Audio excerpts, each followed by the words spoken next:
Ito mga boss, meron tayong Aerox version 2 at ang sira nito yung fuel pump niya. Buong fuel pump yung dapat papalitan natin kasi yung dynamo kasi ng fuel pump wala na, hindi na nagana. Tsaka yung mga wire nito malulutong na, pati yung wire terminal niya, yung connector, napupudpud na rin dahilan ng pag loose connection.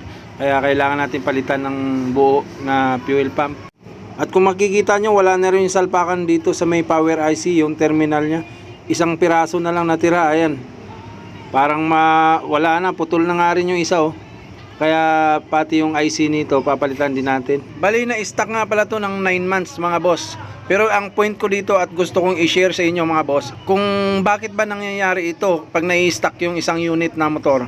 Meron din naman pagkakataon na almost 1 year or 2 years hindi naman nasisira yung fuel pump. Pero marami akong na-encounter ng ganito mga boss na pupudpud yung